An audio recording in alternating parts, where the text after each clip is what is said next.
You're having a little recap. I'm not gonna lie, this tune's hard though. This tune's hard. I'm just putting that in the same category as I just met you, and this is crazy. God. Who is that again? Who's that? Who's that? What's that chick called? Because all she has really is that song. I got a playlist called Alternative Whiteness. Come on, she's in the garage just doing. And that was the era when everyone. I need to know that song. That era is when everyone had a music video in their garage. For some strange reason, all of these white people just had massive garages and had bands. Yeah. That's right. All of them. I just go, rah. Hey, find me the name of that song. What's that? What was the lyrics again? Hey, I just met you, and this is crazy. Come sign my number and call me maybe. It's a banger still. That's a banger, boy. What is that? And what other song do I play? Carly Energy? Rae Jepsen. Carly Rae Jepsen. What's she doing now? Bro, play it now. Call me baby. Huh? Is it? What else is there? Oh yeah, this tune was out. Oi, listen to the production. Whoever mixed this down is a madman. Oi, the production on that is mad. That's crazy, you know. The production on that's mad. And the Jay-Z song was on. And the Jay-Z song was on. I'm talking our hands out, playing my song. Yeah, them rhythms there. Go on, look in my head like yeah. But yeah, listen. Do you know what? I was mash up for the whole week. When did I speak to you and you told me? I was mash up the day before we recorded last week. So it's been a week. Yeah, it's been a week. And then I actually started to feel better. But do you know what happened? I just lost motivation. Wait, talk me through this, please. You know, like, I've just been on it. Like, I've just been on I've been, like, since the start of the year, I've been on it. I've been on everything. And then I got unwell. I thought, you know what? I'm not going to do nothing. I woke up, born, chilled, didn't do nothing. The only thing I did do, I went Chris Brown. We'll talk about this in a bit. Did you? I went Chris Brown, but I'm going to talk about it in a bit. I saw. So then anyway, I just thought, yeah, now I'll start doing some work tomorrow. Tomorrow came, I did nothing. But I thought, nah, it's fine. Just slept most of the day. Then the next day came again. I said, do you know, I'll do some bits and pieces. I just slept again to bits. Listen, Was it like? No, I slept, bro. You was recovering from the thing? I slept. Rusk. Like, I slept, bro. Do you know how much sleeping I've done, killer? But why? I don't even know. Recovery. It feel like a recovery, dog. Sleeping. I done one set of sleeping and I'm not even tired. So it's like, do you know what? I'm like, you know what? Nah. Like, I'm going to start getting it cracking. Gym, I'm not even really look how much I've been on gym. You have? I'm not even on gym right Serious? now. I'm not on gym. You sure it wasn't one of them moments where, you know the ones where you're like, I'm not even that hungry, then you start eating and now everything ate up? Yeah, you know, but the thing is... Sleep, that could be the sleep thing, surely. It is that. It is that. I'm just overindulging in the sleep thing right now. It's mental. Enjoy it. Yeah. I'm gonna get back into it soon. Don't worry, man. You been there before? COVID. When I had COVID. Ooh. But I did a COVID test. Nothing. This man's recovering from nothing. Do you know what? Maybe you're just stressed from life. No, yeah, it happens. He's been going every day for what? 2 years now. What's that? No, he's just been going every day. Oh yeah. Sometimes, you know what? Sometimes I feel like your body just has a little...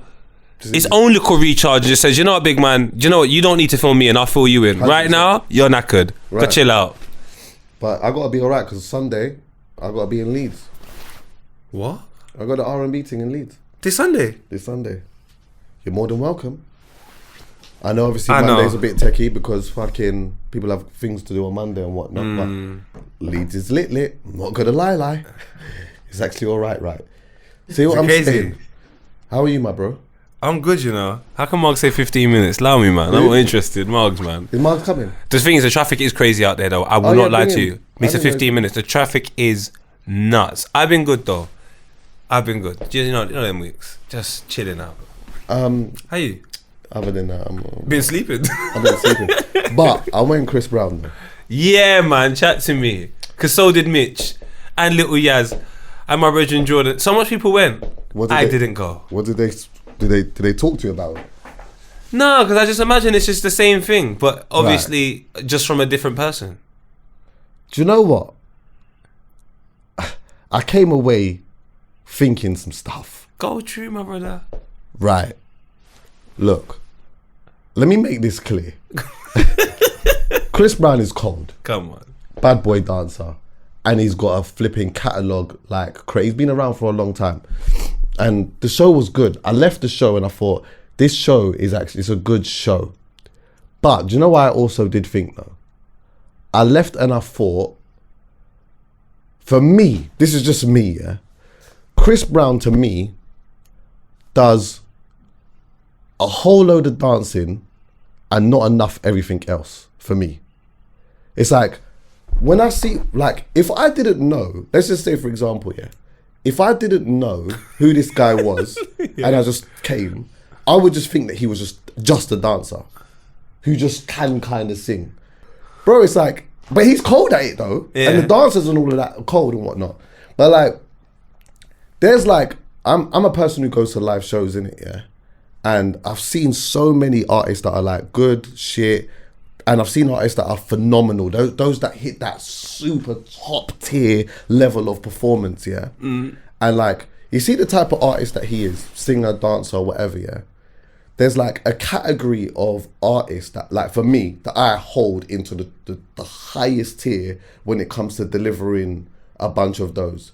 And I looked at that show and I thought, as good as that show is, it wasn't even that for me. And do you know why? Do you know how much times I'm looking and I'm saying to myself, wait, hold on 1 second. He's not even singing. Girl, you give me. Yeah, like he does that. Yeah, he gives you the first couple of, and then he gives you the first line, and then he just. But there's so much backing track in every song. It's like, which is not a problem, but it's only when like, you know, like I've grown up over this time just seeing Chris Brown or knowing Chris Brown as like that generational talent who is just the one of one, and he is that. He is that. But I've seen another level that a few people have hit that I naturally just expected he was in that level until I realized, oh wow, hold on. At so many different points, he's not even really singing. He's just dancing. Or even when it comes to like the talking element and that, like sometimes it's like he's shy or he's like, he doesn't really, it's like, big man, you're a whole Chris Brown, like. There was like so many different elements to this where I'm like, he's just dancing. It's just one big like musical routine, and it's cold. Don't get it twisted. The set list, the medleys and that, cause I don't really like the doing one song and then talking, doing another song and then talk. I like if you got bare bangers, do 15, 20 minutes of bangers, then stop and do a little one talking and that. You get what I'm saying? Give me another little 10 minutes of a medley, then you understand what I'm saying? But like, this thing was just a musical. Strictly Come Dancing. Yes. This was a b-boy dance. This is a mad thing. Brother, but like, you know what? I say this based upon like, let's say Beyonce, for example, yeah? Like, I don't know if you've ever seen her perform live before, or even if you've just watched her do the Coachella thing. Did you watch the Coachella She's crazy. thing? It, like, that level of performance is, and she's singing and dancing. Like you can't put a microphone in Beyonce's face and she ain't singing and hitting certain notes. She's not, like, could you imagine how blasphemous that is for her? Like, you give her a microphone, she's not singing like that. Yeah. She's gonna sing, but she's gonna dance, and she's gonna do it in heels, and she's gonna do it, it's done in a way where it's so rehearsed, it looks some way easy. Because you're like, she recorded Sweet Dreams in 6 minutes. Like, you're talking, it's a madness. ridiculous, isn't it? It's with mad. her heels on and her dress. Like, you're talking about. It's a whole. It's that next bit of a level. It's that next bit. Even like Usher, he doesn't dance as hard as Chris Brown does. He's not like flinging his arms all over the place. He does it a lot more smoother. But what he does is he strips a tiny bit of that back so he can give you the vocal though. Yeah. He's not. You can't put a microphone in front of him and he's not singing to bits though. You get what I'm saying? Doing some type of serenading or whatever. I'm even gonna say this Don, Bruno Mars. This Don is not like, I remember when I went to Wireless Festival. Yeah, this is when Wireless Festival was different, right? I was leaving. I think I told you this before. When he was about to come on stage, I was leaving because this was not for me. Yeah, Bruno Mars, you know. Outcast was on before. Cold. So I'm like, you know what? We watched Outcast and I think I was with Manny. I'm like, yeah, can we just bounce? So anyway, as we're bouncing, the show's about to start. So we're leaving, but something's happening. So I'm saying, all right, wait. We're standing at the side now near like the exit and whatnot. As I'm just waiting, 'cause I'm like, wait, let me just see this because there's just a lot going on. And then like, I could see him on the screen and whatnot, and he's like, this is the intro, and he's like playing the drums, and he's going all fucking mad on the drums and that. Then he jumps off the fucking thing. Then he just starts breaking out into a dance. Then he plays a guitar. Then he grabs the microphone and starts singing this mad high. I said, oh wait, hold on 1 second. We got a show here. Let me just wait and see what's going on, because even though this is not my type of artist, let me just see what's going on. Poe, I stayed for the whole thing. This guy, like, what he's doing and the levels that he's doing it at, like, is at such a phenomenal level. But the premise of like all of these artists that I've mentioned is they're singers who have got that extra piece of talent. When I look at Chris Brown and I look at the show, I'm like, this is good. This is a really good show. But it's like, to me, it's like, oh, I'm just seeing a dancer who just can do everything else pretty well. I disagree though. I disagree. I think one big part of artistry is confidence. And I think that when your confidence is in a really, really great place and you apply talent to that, Jesus Christ, you've got a beast. I think you take a look at a lot of artists without their confidence, they're half the person that they actually are. So if you take a look at what's happened to Chris Brown in his career, big man, I can see why he's been chicken stripped of it. I really do, fam. You had to make juices just for people to understand that you're done with the Rihanna situation. She even got back with you. That whole palaver, even as of recent, Kelly Rowland having to defend him on stage whilst he's getting booed. It's like, I feel like if he felt he was loved amongst the situation, then even his performance would be different because he'd be a different person. Whereas I think where he's had to battle so much of his career, when he gets on stage, he's just trying to show you he's the world's greatest performer. I think it probably affects his performance. I think if he had maybe someone like you in his ear, he might very well do. Just to say to him, big man, you know you can sing as well. Because Chris Brown can sing. Can't say. They can. We can't sit here and say he can't sing. That's the thing. Like, when he does actually sing, he can sing. So if someone gave him a little bit of stop trying to overcompensate in one area because you ain't been here for 10 years, we know you can dance, big man. We have got YouTube. We've seen you, big man. Make a little variety to the set. It's the set. The set shouldn't be able to determine whether we think he's talented. I think the set's kind of dead. And I didn't even go. No, I see every video shared because I watched. Usher was in Las Vegas recently. Shout out Whitney. Whitney was there. All the videos I see shared of Usher is him singing remarkably well. Whether it's to someone's gal that's right in front of him or whether he's on stage singing. But I feel like that's because the set is tailor-made for him to have them moments. Chris Brown, I don't think he's giving himself their moments. Every moment I see is some gal sitting down on a chair getting serenaded. Take you down. Everything is take you down. Big man, take something else down. Put yourself up. Up for singing. Because right now, Chuckie don't think you can sing. He wants his money back he didn't even pay. But you know what though? I don't think... Well, I hear that. But look, when he was going through all of that Rihanna thing, remember he went and he was at the award show and he did that cold, the Michael Jackson tribute thing. He cried. He bodied that. Yeah, he bodied that to bits. And of course he's gonna body that because it's like the predominantly dancing or whatever. I don't think it's the Rihanna stuff that holds him back from performing well, or like, I just think, I don't know who it is. I don't know what that is, but like, for me, it doesn't. It's difficult for me to grasp the concept of, because of that, this is why he's got so much so much vocal in his track. Because he's going through what he's going through, you know what? Let's take the Spotify track and just sing over that. No, because I'm saying, like, I feel like personally it affects the way he will look at maybe his product and his brand. Like, he hasn't had the opportunity to perform in England for so long. I think he might overcompensate with dancing because he's trying to prove he's one of the greatest entertainers. And in his mind, he's been held back, and he has been held back from so many opportunities which would give him far much more exposure for where he is as an entertainer. He hasn't had them opportunities. Even the place where Kelly Rowland picked up his award for him, he wasn't allowed to perform there.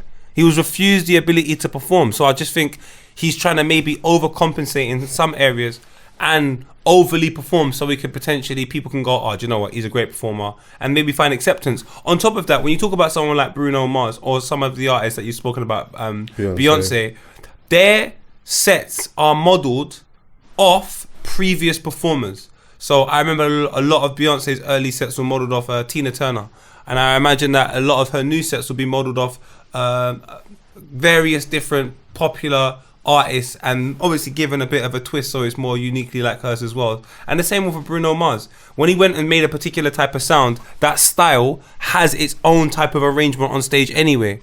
The thing with Chris Brown, he does so much different types of styles and so on and so forth. I don't even know who he goes to look at as a reference to say how we even execute in this. Yes, Michael Jackson, but that's everyone's go-to. After a while, you kind of need something a little bit more unique, and I don't even know who he goes to do something like, yeah, and then go and do Take Me Down, and then go and do his stuff with Young Thug, and then go and do Deuces. Like, it lives in so many different areas. I don't even know what that looks like as a performer, to be honest with you, if that makes any sense. I hear what you're saying still. I think that, like, this is something that I've thought for such a while based upon the performances that I've seen him do in America and whatnot. Yeah. But I've just never had any...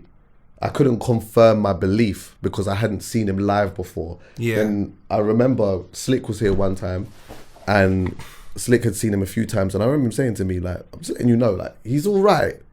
But what you think he is in your head, it might not be that. Yeah, and I was like, okay. Then I saw him at Wireless Festival, and I was like, yeah, this is all right still, but like, you know how I feel about festivals. I just go for festivals for the day out. I don't usually judge artists so much at like festivals. If you do a 6 set, then that's amazing, but there's just a whole bunch of fans here that like all like different things or whatnot. I like to see artists in their own element, in amongst their own fans. I hear that. But when I saw it, I wasn't surprised. I was just like, I'm looking at more the technical elements of it. I know that obviously, he's a good-looking guy. He dances very well. He hasn't been here for a long time. The mass hysteria is going to push him through anyway. Yeah, like, he can do no wrong. Everyone's just going to be like, just going mad for him.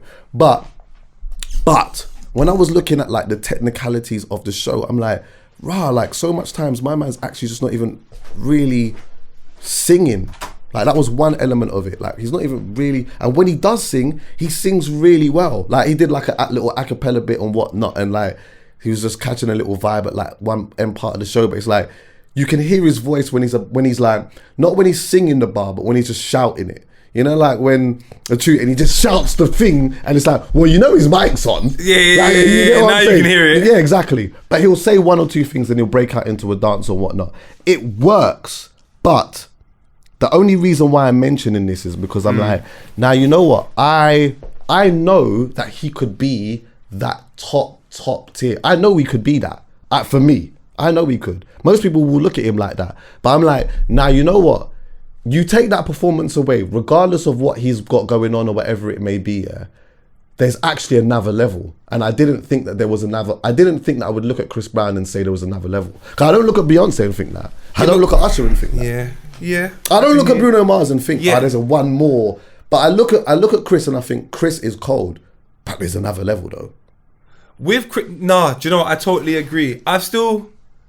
Maybe I'm speaking from the perspective of somebody that does the job similar to, and has to like do stage things and all of that. And I know confidence to no confidence, what that looks like as well. And I just think sometimes, yeah, man, if you ain't got that level of confidence within yourself for whatever reason, the show never is what it is. And Chris Brown has been and lived in that space for a time, Chuckie.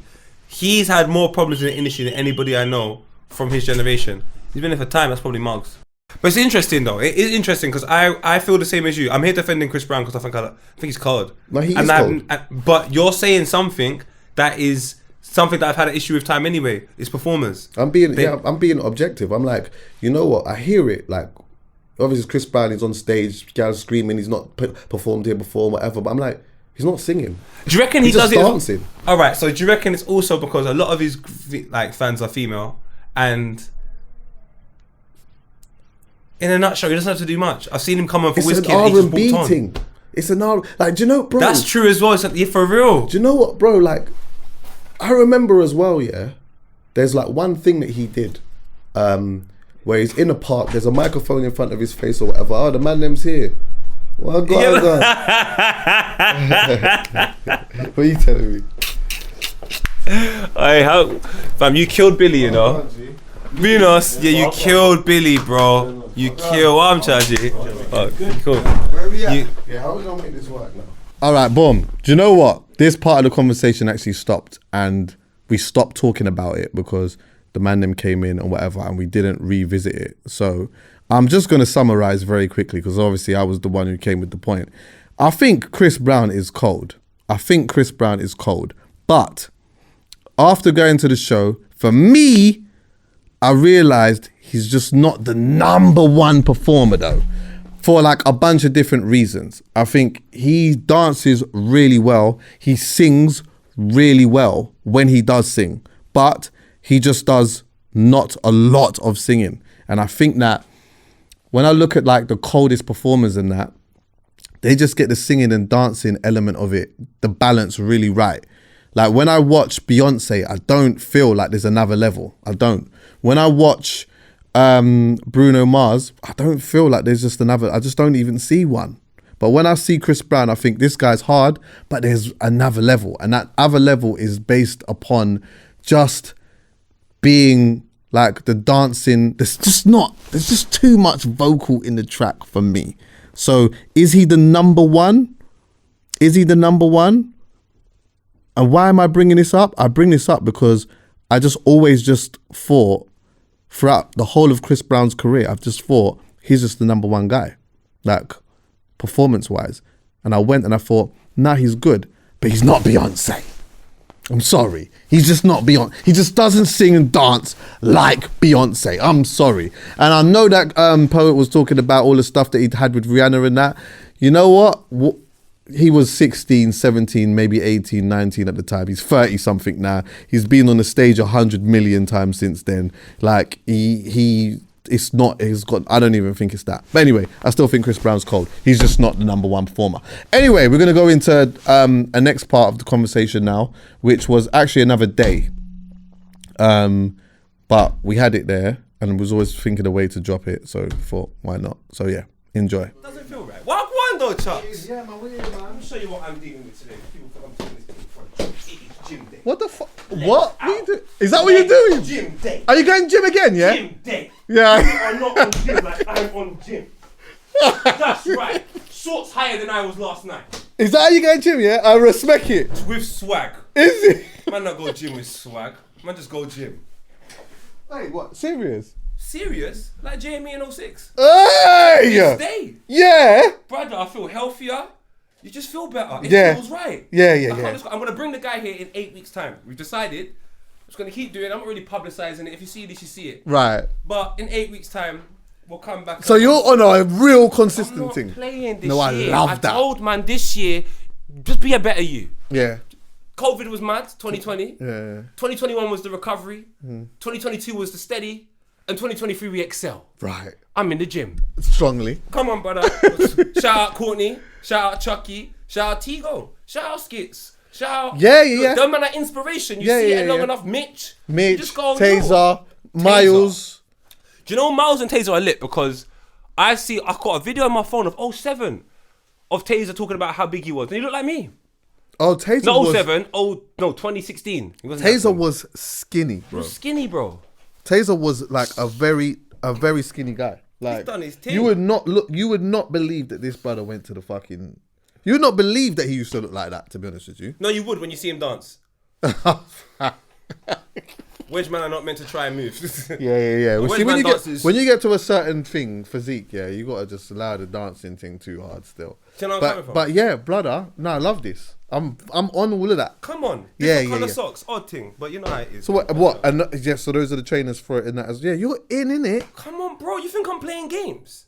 How many times a week are you going now? 3 times. It's mad. All I right, can't lie that's to you. good. That's good. That's a great start. It's hard though, you know. Of Done course it boxing is. last session, yeah, and I just dropped to the floor.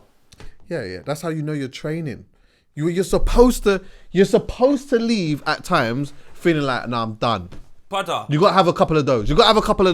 You know what? No, I'm done. I'm done. first 3 sessions, I'm thinking I'm the man, and then you have one other one, Yeah. the 4th thing.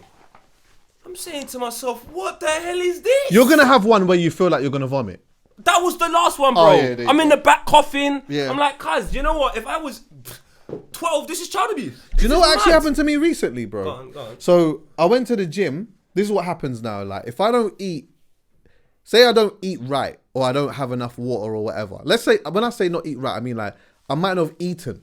Yeah. I've gone to the gym. I'm just trying to squeeze in the gym now, innit? Because I know, fucking, I won't be able to go later on, whatever. I need to just go now. So anyway, boom, I've gone to the gym. I'm working out and I feel completely fine. Yeah, I'm doing the bars thing, whatever. Then anyway, like, one Don's come over to me, he's chatting to me quickly or whatever. But I notice as I'm chatting to him, I'm just short of breath. But I'm like, he's kind of gathered like right now is not really the time. But I'm being polite, whatever, conversation passed now. There's another PT in my gym that I get on well with. I've just met him in the gym or whatnot. So like maybe about 20 minutes later, he's talking to me. And like at this point, I'm not even paying any attention. I'm like, I'm fucked, you know? And I said to him, I goes to him, bro, do you know what? Yeah, I'm like, I think I need to just leave because I'm done. Yeah. He's like, yeah. He's like, cool, whatever. So now to leave the gym, you've got to go up a flight of stairs. You got to go up a few flights of stairs because it's like lower ground. Okay. I'm walking up the stairs and every step I'm taking, I'm getting worse and worse and worse. Then I realized I started like panicking because I'm thinking, no, I'm fucked. How am I getting home? Like where my car is, yeah. But my car was parked far. I'm thinking, do you know what I ended up doing? I got into the changing room, I took my top off and I laid on the floor. I was on the floor for about 45 minutes. All I heard, you know what got me up? Ding dong. The gym is about to close in 1 hour. So I said, oh my God. I said, I've been here for fucking time. I ended up getting up and I was all right. But I realized, you know what it was? Throughout the day, I'd hardly eaten. I'd hardly drank any water. I collapsed myself, bro. Do you know what, brother? I'll be honest with you. You went know to the gym anyway. the next day, though. Yeah, I respect that. Yeah, I You know went to what the gym the next day. Why are you driving a car with no petrol, though? Yeah, that's exactly what it was. But I was so fucked, I don't yeah. know how he's done it, to be honest with you. I was so fucked that had I not have gone to the gym for a few days, it would have played on my mind too much. It's almost like, you know, like probably the best equivalency is, say you jump in the water and it feels like you're about to drown. I need to go back in the water again. Because if I don't go back in the water again, I'm not going back in there for a long time. That's my story, and I haven't been back since. Right, Carry okay. on. Yeah, so for me, it's like, I got to go back. If there's a fear, if I've done something and it's fucked me, then I've got to do it immediately again. Otherwise, there's a possibility I'll never do it. Gym, a bit different. I'm going to go to the gym, but it scared me that much that I was like, you have to go. I've got to go tomorrow. Otherwise, if I don't go, I'm going to build something up in my head and make it bigger than what it actually really is. Do you know what's so crazy? I knew gym would only mean something to me if I have a contingency plan from gym. So from gym after 8 weeks, there's a fighting style that I saw in Walking Dead, yeah? And you can only defend yourself. You can't attack. You can only defend yourself. And it apparently keeps you bare fit. So I found the class, it's in my ends, and I've signed up. And after 8 weeks, that's where I go. So like, it needs to go. I love that. So then I'll go gym 3 times a week, do this twice a week. Yeah. I will be fit. Yeah. And then I do football in the summer. So it has to be like, if I was just going gym, I don't think I could do it. I think I'll just be bored. After a while, it's just like, you're reaching new goals, you're lifting this, you're lifting that, well done. You can it gets boring. But like it's just not really if you don't change it up, it gets boring. So you got to find, when you start getting to that point, you got to figure out the next thing to do. That's why I go from doing the bars, the calisthenic thing, and then when I start getting bored of all of that, then I weight train, or like I go through all these different phases. I went through a phase where I was interval sprints. Oh my God, I started battering that. But then I started losing too much weight. Yeah, because the thing is, I hate anything that like has to do with endurance really, because I'm just not really that fit. Now I'm fit when it comes to doing the bar thing. I can do whatever, and I can notice that I'm like I've got fitter from that aspect. But see that running, like it's not my thing, innit? Yeah. But I love it when I'm fit though. So if I'm not fit, I hate it. Yeah, but see, when I start getting fit, I love it, and then I become almost addicted to it. So when someone said to me, "Listen," he was like, I'm not gonna say his name, proper roadman. He goes to me, "Listen, like you don't need to do the jogging for 45 minutes or an hour thing, you know. If you want, yeah, just do like pull it on a high speed, 30 seconds. What was the first one he told me? It was 30 seconds on, 30 seconds off. So sprint for 30 seconds, come off. Sprint for 30 seconds, 30 seconds off. And then like the influctuation of sweat that you get from that is insane. So I did it and I noticed, oh, rah. It was hard, but I was like, the sweat that I got from it made me feel like I was doing something, yeah. So then I started getting used to that. Then I did the 30 seconds on, 15 seconds off. Woo! Yeah. Did that 15 times. I was, oh my God. You see, when I started to get, like, when I started getting good at that, you can get me off it. But then I started to get too skinny because that's all I was doing. I was going there. I weren't really weight training. I was going straight on that thing, battering it. No balance. Doing little, yeah. So like for me, I just find different things, different whatever to keep me there. And then that's me. I got a PT in it, so I don't know. Okay, you're good. I just walk in. What are we doing today? Boom, let's go do that. Right. And I'm comfortable with that. Yeah. So yeah, and you trust your PT as well, which is important. He watches the pod. Oh, is it? Yeah. That's Honorable how shout out to we the got to PT. work. Come on. So Is that how you got him? that's how. Well, Keish sorted it out. Okay. Honorable shout out. He was to talking to Keish about me, and Keish like, I know him, and then boom. Yeah. There. Oh my God, I can't wait to see the results come summertime. I want to be. Oh, like it's gonna Bruce be Lee. wham. No. Bruce Lee. Okay, all right, fair. The wham thing is, I looked at certain man, looked at the way they dance, and just the way they operate in society, and unless you're trying to appeal to Can I a be girl, honest with you? I think it's dead. If you was wham and you danced the way that you danced, you would look so shit. You look dumb. You know that wedge guy? What's his name again? That brother. You know what I'm talking Oh, yeah, about. In every film playing Do you know what the clown. maddest thing is? Like, He like gets, that.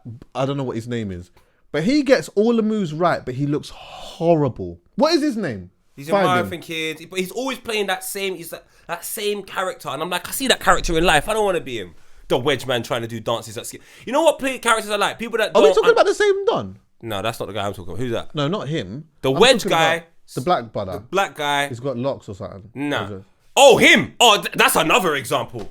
Yeah, the wedge guy is always dancing. He's like one of the always in TikTokers. shopping centres. Oh Yeah, my he's God, I can't. Bro, Brother. it looks horrible. And no disrespect to him. Like I'm sure he's a nice guy, but Yeah. brother.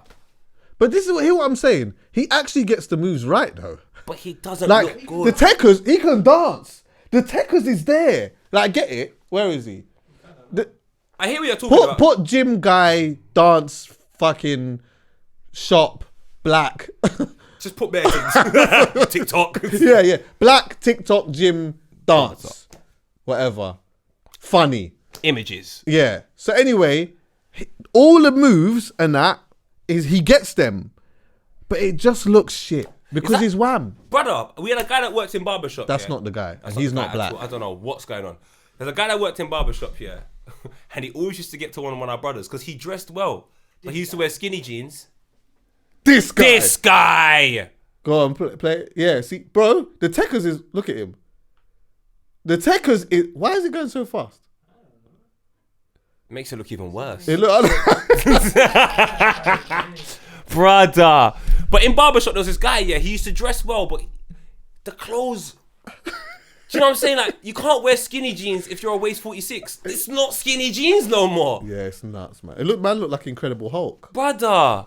Looking like they're trying to burst out their clothes. Like, come on, my G, man. Yeah, Just yeah. little loose, man. The Incredible Hulk thing is nuts. It's The crazy. Quad's just fucking going mad. Everything's just going fucking crazy. God, sweating up, brother. Sweating up. Begging for a what? Imagine your ball sack just in there like just begging for a Yeah, it's air. nuts. Like, nah, man. It's nuts, Not man. my thing. Sorry, yeah, could you put that on charge for me? See it right there, Guy, so. man. Yeah, You man. know what I'm saying? So, I don't know. But yeah, man, gym, the fighting style thing. And I have to, just to throw it out there, it's just so I can defend myself. I could never start a fight with this style I'm starting. I have to make that clear before people start thinking, oh, you think? No, I don't. Yeah. I just need to know how to defend myself. Right, okay. Come on. I'm trying to move to Australia. What is it that big Narste?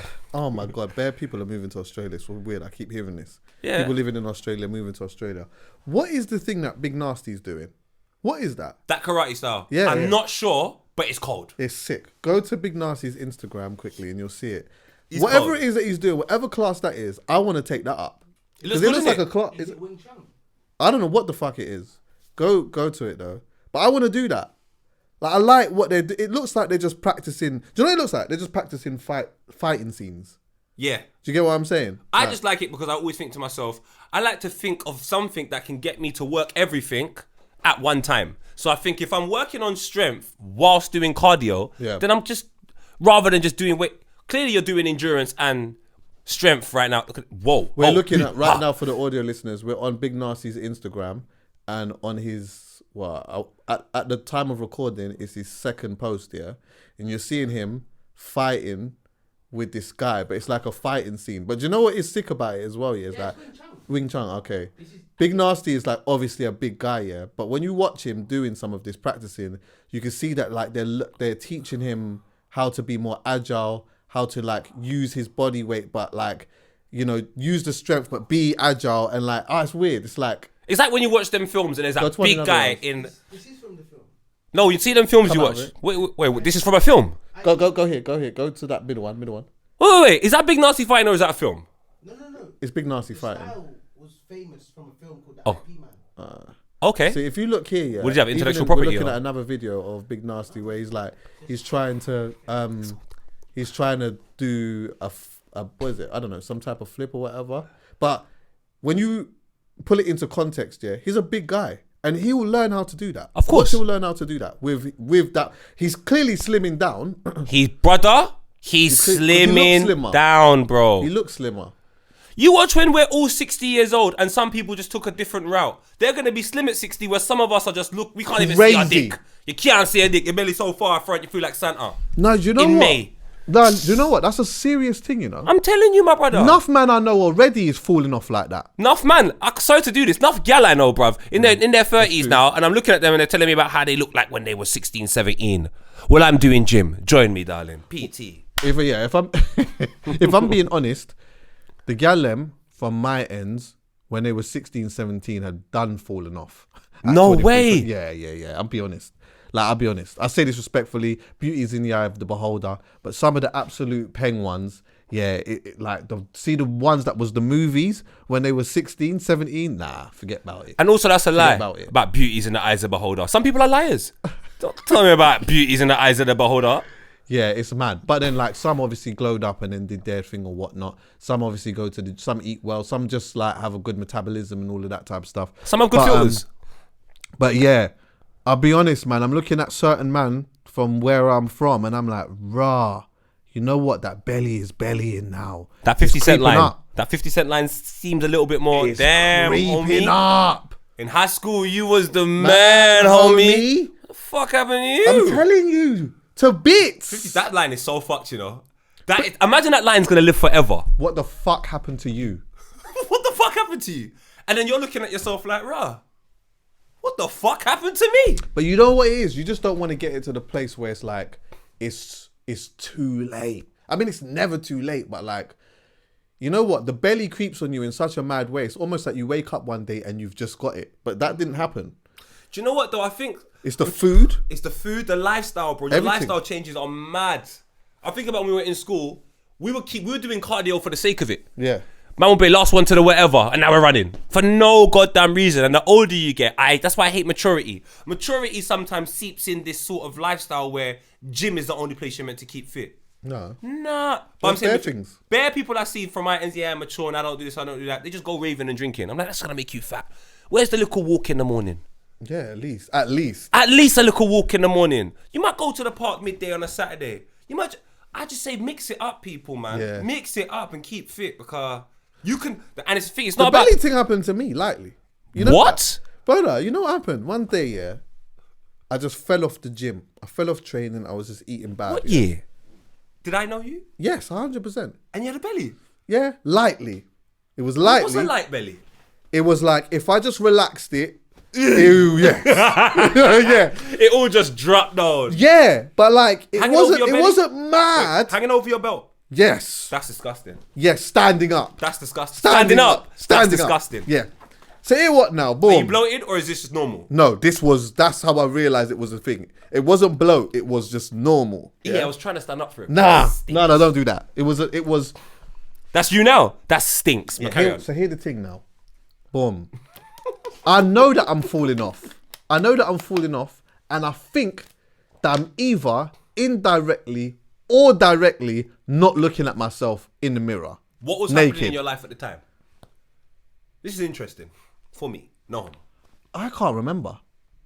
But you said But what I will tell you is this, yeah? It was probably at the time where I started to get comfortable again, like financially. Because I was actually, this is interesting. I was actually physically at my best when I was broke. Because you're preparing yourself. I got nothing else to do, Kick. But I'm thinking sometimes some guys fall off when they have a girl. Yeah, nah, that wasn't the case. So you just got more comfortable and fell I got off? more comfortable. I got a bit more busier, and like I made excuses to just not train. Whereas before, when things weren't really going on, I was trying to figure out what it was I wanted to do or whatnot. Training was like one of the only things that was giving me like just life. And then also adding to the fact that I was training with my 2 close friends as well. Oh yeah, so, yeah. You did say that changed. Yeah, all of that massively helps. If I wasn't going to the gym and them lot went to the gym, I'd feel like I was getting left out. So I'm going to the gym. That competitive edge, innit? 100%. But anyway, boom. I remember like I just stopped looking at myself in the gym. In the mirror naked. Yeah. One day I said, you know what? So I like come out of the shower or whatever, and I'm just standing there. Yeah. And I realised that I'm actually naturally holding my stomach in. So you just I let it go. I let it go, and I said, nah, I gotta go. I got to do something. Because otherwise it's gonna get mad. I think every guy goes through that. Yeah. I can't lie. That never happened to me because obviously that would be a dream. You can't get it, but you can't. Yeah. No, I can. You know. You're right. Yeah. I hear that still. A But little bit, but I looked at my body shape and structure one time when I was brushing my teeth. okay. And I bent over and I just looked at everything and I just said, Yeah. nah, this doesn't feel right. Right. This doesn't feel right. I want someone to look at me and go, go on. Yeah. I'm not saying go on. So if I don't like the way I look, we have to change it, fam. Because if someone else goes, boy, and I'm going to be like, no, you're right. Because I feel the same way. Yeah. So now, and it's so mad how gassed you get, yeah? You lift a little weight, you're looking at your arm now like, yeah. This feels right. You can almost feel it. The thing is, yeah, there's not going to be no gains just yet. Nah. But you know what? You can feel something though. My arms are killing me now. Right then. And see And that that's what fucking makes me- feeling there? It feels That's good. the feeling. Brother. Yeah? But let me tell you something. You see when you get one gain, I told you this before, you're going to want to go straight to the fucking gym. I promise you. The moment you see it, and it's coming, it won't take long. It will not take long. It will not take long. I'll tell you what has changed instantly. I run to the shop now. Okay. So I leave my house and I just jog to the shop. Right. And I remember jogging to the shop. And I don't even think it's a fitness thing.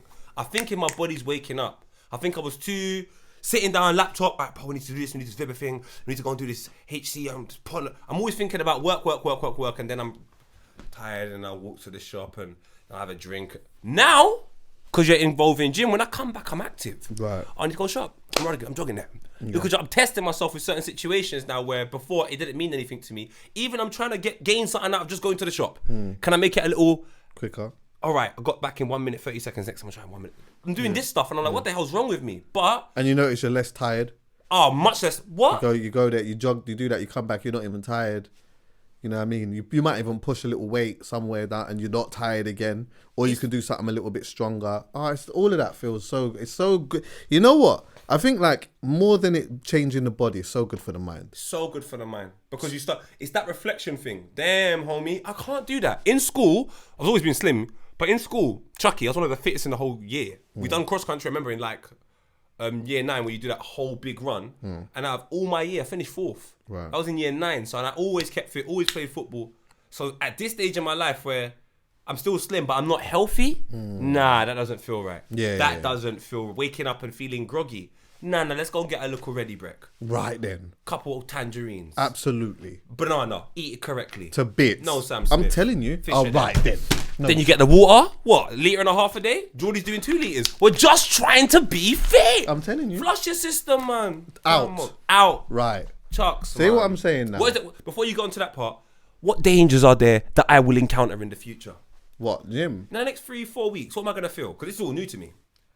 I mean, you don't want to become addicted to the gym, that's for sure. Nah, it won't happen. But like outside of that, no, okay, Go on. just stretching. Just stretching. That's really important. Oh, now I'll be yeah. honest with you. That's rich from me. I'm not gonna go to the gym and stretch for half an hour, 45 minutes. I'm not doing that. But it is important to stretch though. You meant to stretch every morning. Yeah, I mean I don't do that. I'm gonna start. You meant to stretch every morning. Shout out Timsy. When we were in Russia or wherever we were, sometimes you're not. He looks like a yoga don though, innit? Brother, Yeah. You can tell, innit? Yeah. Not one of them, blemish man. on his skin. I'm telling you. My brother wakes up like this. Yeah, I was exactly. looking at him like, what are you doing? You look stressed. He probably, He's doing sleeps this. like, he probably sleeps like this as well, innit? Brother. Or sleeps like that. But he's all conditioned. I'm like robot. He just wakes up and just starts stretching. I'm like, how we get there? Yeah, things start clicking and that. Now I need to stretch more, but stretching is important still, especially if you're running and pushing weights and whatnot. Because if you start pulling the muscle, then you're out, and then it just kind of affects you mentally because you can't. There's nothing worse than being like in the gym consistent. You're seeing gains and that, 100. and then now all of a sudden you can't train for a month. That's dead, bro. Yeah. That would annoy me. That's why I feel sorry for people that get injuries. I get it. Yeah. I'm not on that. I'm not on that. And I need to cut. And one thing I'm gonna cut out by next month. I ain't drinking alcohol for a while. Oh, is it? Yeah. Yeah, I don't need to. Well, life is about balance. I like that. You just got to find that. That's what I'm on. But I don't need to drink it. I think I only drank alcohol to fit in. Man's always on a wave anyway, naturally. Yeah. So yeah, and I heard that when you drink, in terms of say you got an injury, it affects recovery time. Right. All of those that types of makes things. sense. I just want to be ready. I want to take my top off in July, so I don't think I should. Right then, and you want it to reflect the wave. See when you got clothes on and you got clothes off. Say it again, man. You see when you got clothes on and you got clothes off, you want it to reflect. Yeah. You don't want it to be a drastic change. I want the gal to say, yeah, I'm going to Post House. Right, But yeah. they look right. Yeah, exactly. You know what I'm saying? Yeah, man. Come When it translates, we love a translation.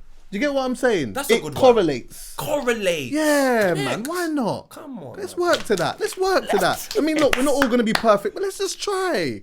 You know what I mean? Let's try and get there. You heard what Young Spray said. God loves a tryer, so I keep trying. To bits. Come on. Anyway, so more on like more serious note ish. We're celebrating my great grandmother. She passed away yesterday on the day of the recording at 104 years old. I talked about her so many times on the pod, which was actually one of the reasons why I even mentioned it on socials, because I know that like a lot of people did know, like through watching the pod and whatever, they hear me talking about her, and like, you know, every birthday as well, I'd always just put like my great grandmother made it to 99, she made it to 100, she made it to 101. Like I would do all of that, but yeah, she closed her eyes and her soul has transitioned, and it's a beautiful, bittersweet feeling. The bitter part is that, and maybe bitter is not even the right word, but it's like, it's a sadness in it. It's like she's been a part of my whole life and just always been there. Do you know what I mean? 100. And yeah, like it's a weird one because we're just gonna miss her so much. Like it was actually, how many times would I be here after recording? Chucks, what are you doing now? Do I know I just got to go do some shopping for my great grandmother quickly? That was my thing. All the I felt time. like I knew her. Yeah, exactly. I felt like I knew her, bro. I won't lie to you. Man felt like I knew her. So Yeah, when yeah. I did see the tweet, can't lie, I was heartbroken still, Yeah, man. man. Sat down for a good half an hour, phoned my mum. I was like, "Rah, boy, I love you, mum," and just chilled out, bro. So I just give thanks for like the memories that we had with her and stuff like that, and also just the legacy that she's created. Do you know what I mean? Like I learned a lot about my family heritage on one side through her, through the pictures that she's got and through her story. You know what I mean? Living such a long life, but also having a good memory and being able to remember certain things from back in the. Remember, I think I mentioned before that her grandfather was a slave owner. Yeah, he was a white man. That's why her skin's fair. That's where it comes from. She remembers him. Do you know what I mean? She remembered him. So you could imagine, like, that's mad interesting, like remembering your granddad. she's remembering over a century ago, my yeah, brother. oh Like, my God. like this guy is obviously she would not like, but brother, Oh, fam, I don't know what to That's say. mad. How That's can mad. you remember your dad and you're 105? The information you're giving me about that time in that world is invaluable, It's fam. crazy. Her parents were born in 1880. Pardon? Yeah, 1880. Her parents was born. Some nuts. She was born in 1880. She was born in 1918. That's when my great grandmother was born.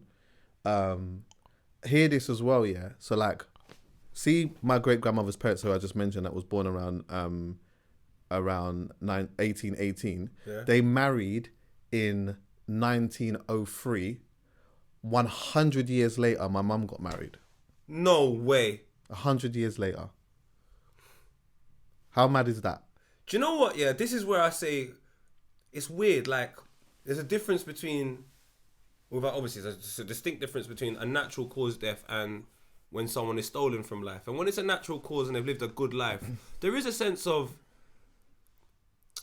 comfort you find in speaking about them because they've given you so much moments and there's so much to speak about and it's so in depth. Do you know where I'm coming from? In comparison to when a life is stolen, it's very distraught. There's not much to report. More time you're older than them, it's kind of horrible. So in speaking about this, there is a weird comfort I find in, oh my God, like, that's Chuckie's family member. Do you know where I'm coming from? Like, right, the mum got married 100 years later. Like, there's so much stories to tell from the family. Yeah. I think that's incredible. Do you know what? It's so true that you say that, you know, because I think I've experienced quite a lot of death when I think about it, and I've experienced both sides of like it being stolen, and then you expect someone living a long life, and then you kind of expecting it. Yeah, it's mad. It's like when it's stolen, it's like it was here and everything was fine, and it's just all of a sudden it's gone, and it's never gonna be the same again. Like you're never gonna see that person again.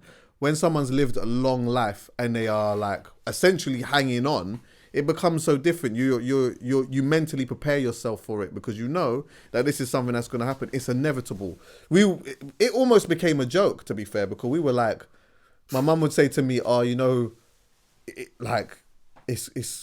she's close." So we'd be like, "Big man, she's been close she's been close for like 5 years." Do you get what I'm saying? I said to my mum, "Do you know what? Do not even be surprised if she outlives all of us. That's how much hanging on she's been doing." Yeah, it wouldn't even be a major surprise. But Can I ask you a question? Do you reckon she would have lived even longer had she been in a country where it's fresher air and more organic foods? Like, say she was in Jamaica residing in a place where it's just a bit more natural. Do you reckon she would have gone past like even 105? not necessarily. Oh.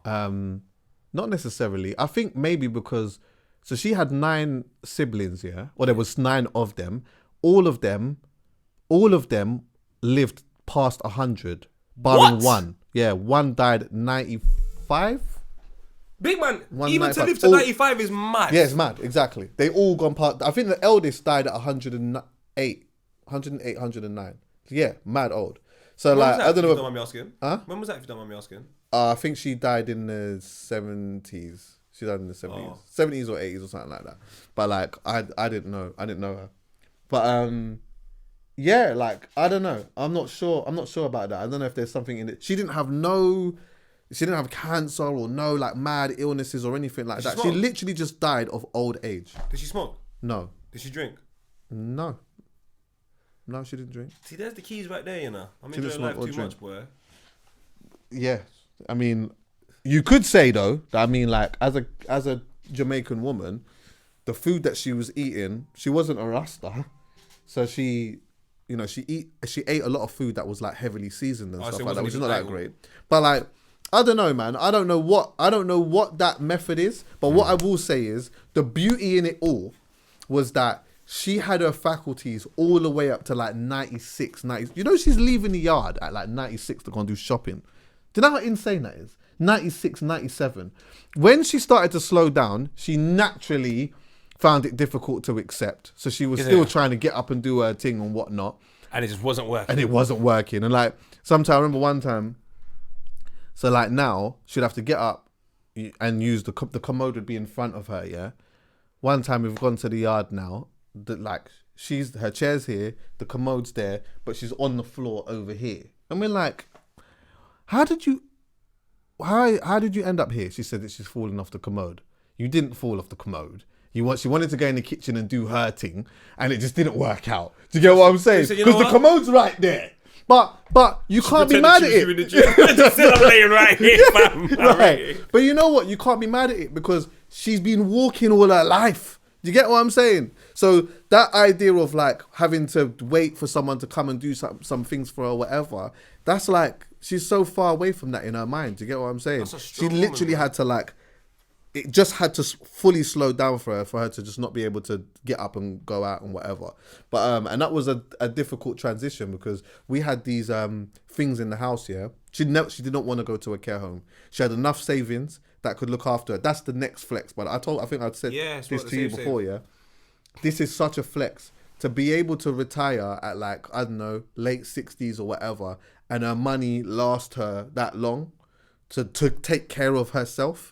She didn't want to go in. She was adamant she did not want to go in no care home. She wanted to stay in her yard, and she wanted to ideally die in her house, and that's exactly what happened. Yeah, but it was difficult. This little grey area here, because like in her yard now there were sensors. So if she fell out of her bed, that the ambulance would be called immediately, and they would come thing or whatever. Yeah, that's sick. But then what would happen is now we'd say to her, she'd go to bed, whatever. Someone would put her to bed and be like, yeah, like someone's coming in the morning. Yeah, but she would get up at like 3 a.m. or whatnot. And bearing in mind that our telephone numbers were automated as well. So if anything ever happened, someone would ring our phone. If they can't get through to my mum, they'd ring my uncle. If they couldn't get through to my uncle, they'd call me. Yeah. But she'd get up out of the bed and then she'd be dangling her feet on the floor. Yeah. So she's dangling her feet on the floor, the thing goes off, innit? Yeah. So now someone's going up there to go and find out what's going on. So bare times we're having to pull up at the house because we're thinking she's on the floor or whatever. But she's not on the floor. She'd be sitting on the bed with her legs dangling or whatever. You go in there and she'll just give you a big smile. And the thing is, it's like, you want to smile back, but it's 4 o'clock in the morning. I'm just trying to get to sleep. Can you just go to bed, please? You know what I mean? But for her, it's like, oh, good morning. I can't lie to you. It's Do you know cute, what? I'm a sucker for cuteness though, Chuckie. Yeah. I couldn't. Yeah. I see where you're coming from, but I'm the man that's pissed off the whole way, get there, see the smile and go. Yeah, that's what happens. That's what happens. You're annoyed all the way there because you're like, again, I'm having to get up and go down there. As soon as you open up the door and you see the smile, you're like, all right, cool. Yeah, let's just go to bed now. Yeah, let's go to bed. It's not the morning yet. There's still a couple more hours or whatnot. But yeah, man. But yeah. So anyway, going back to all of that, you know, like there's so much of that we'll just miss. But the beauty of it is that she lived such a long life. Do you get what I'm saying? Like she lived such a long life and a fulfilling life, and she did all the things that she wanted to do. She went back to Jamaica as well. She just did so much things. You get what I'm saying?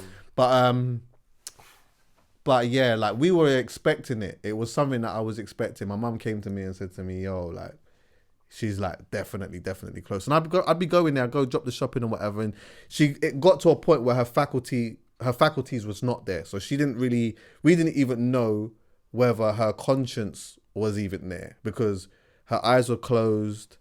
Her brain was clearly just like shrinking, if anything. It was just old, innit? So you just go there, you just chat to her the same way, even though she's not saying nothing. She don't really know what's going on or whatever. Give her a young kiss. Carers are always there. Someone's always there to make sure that she's all right and that. So you just kind of knew, you know what? At some point, either this year, which was last year, this is how I'm thinking from last year, this year or next year, which is this year, she's going to pass away. Do you know what I mean? And like, it just got closer. And I said to her, her birthday's in March. Is she going to make it to her birthday? My mum was like, nah, I don't know. But because of how long she's been holding on, you just like, you can't rule it out. Yeah. You just can't rule it out. But yeah, I got a phone call in the morning. My mum said that she passed away, and it was like, there was the sadness was there, but then there was also relief, and there was also like that feeling of gratitude. Like, you know what? Yeah, you did it, and you're not suffering. You know what I mean? You've let go now. You're gone. The spirit is gone where it's gone. And you know what? Nah, the legacy just continues. Do you get what I'm saying? So yeah, man, we give thanks, man. My blessings to her. We give thanks, man. Every time, man. Yeah, every time. So yeah, now is obviously we're just like gonna plan the funeral and stuff like that, and yeah, like clear out the house, take the pictures. We're gonna take some of the pictures and whatever, give certain things away. Some people will probably come and want to take certain things or whatnot. Yeah. And yeah, man, just support each other. My mum's all right. I think the difficult thing for my mum is it's all like it's happened at a time in the year where a lot has happened within that time of the year. So not this year, but remember in the space of a year. In a space of a year. Well, no, not in a space of a year. So from January to March, a lot has happened. Oh. Yeah. Not in this year, but just in the last couple of years. So, for example, my mum's husband's mum died. So my mother-in-law died. Yeah. Then that same year, my granddad died, which was my mum's dad. And then in March that same year, my mum's husband, my bonus dad, died. Yeah. So that was what I was going through when we came and recorded the pod and whatever and talked about. And then also now, my great grandmother's passed away 2 years later, but in February. So it's like there's a lot within that. Close proximity. But then at the same time, is it a lot considering the fact where we are in our lives and we don't experience that much? Surely when you get to like 60 and 70, it might not even be a lot, but it might be a lot because there's one death is too much. I understand where you're coming from. But in terms of having to experience that method over and over again, it might not even be a lot. I don't know. No, well, it will, in time, like things will never be the same. I think especially like my mum losing her husband, her best friend and that. And it will never be the same. Over time, certain elements of it changes. But I think in March is going to be the second year that Peter passed away, innit? So I think like my mum's already naturally preparing for that because that is a major thing for her. Obviously her dad died in February, so we just had like an anniversary for that. Do you get what I'm saying? This is a lot. Yeah, there's a lot still. It's the people close. It's not just any and anyone. This is a lot. Exactly. Jeez, your mum's a strong woman, you know. Yeah, You're a strong man, you know, Chucks. I can't lie. More time if the wind is too strong outside, I don't want to go nowhere. Let alone how I feel upstairs. So, credit to you, brother. I can't lie. Yeah, see that strength there. It's a weird one because like, I'm delicate though. I'm delicate. So what I mean by that is that the strength is there, but like when there's certain types of conversations that come up, I really, really, really, really feel it. Do you get me? I really feel it. And I think it's fine. Like, you know, my mum, we've talked about strength and stuff like that. And my mum's like, I've seen my mum in her weakest moments. Like, and even just yesterday, she was like really, really very, very emotional naturally. But I think that for her, she has to have, it's so important for her to have that and to feel that level of weakness to end up later on having that strength. Do you get what I'm saying? It's the balance it's of power, so it's so important because if she just like moves in the thought of just trying to be strong and suppresses all of that, it's going to come out in mad different ways. 100%. And I think for me, maybe I still got a lot of healing to do. But I do know, when there's certain things that come up, it's weird, bro. I don't even know how to explain it. Like it's just a weird thing in my soul that I can feel. It's one of the few things maybe you can't articulate that well. Yeah, I can't even articulate it. But that's still, do you know what? There's timing for that. The reason why I think this is strength, irrespective of the delicacy comment, I think there's real strength in showing weakness. Yeah, definitely. And there's real strength in showing weakness and then showing the strength to overcome the weakness. Right. And I think where a lot of people to me are quite weak is they give a false perception of strength. Facts. And their false perception of strength is to never show weakness. But then if you never show weakness, personally for me, you're harboring all of that in and there's no dress rehearsal for life. So you keep carrying on pretending that you're not hurt because the first thing that hurts you, it would be an influx of pain of loads of things that you believe you hid under your bed that no one saw. But these times I saw the dirty socks just peering through the corner. Right then. So that's why I would credit you and say you're never too much of any one thing. You have a perfect balance, which I feel gives you the power of strength, you know? Yeah, definitely. There's so many examples like when Savage Dan cried on Hcpod podcast. I remember, Jabit. See, that's a sign of weakness. Right. But then he owns this whole thing. Strength. So the balance. Right then. And manages. Yeah, I hear that. You know what I'm saying? Shout out Savage Dan. But no, on the level. I think balance is real strength. So. Balance is definitely real strength, man. And it's like, I know I got a really good support system. I'm lucky enough to have that. I can chat to my brethren, chat to my people that are around me.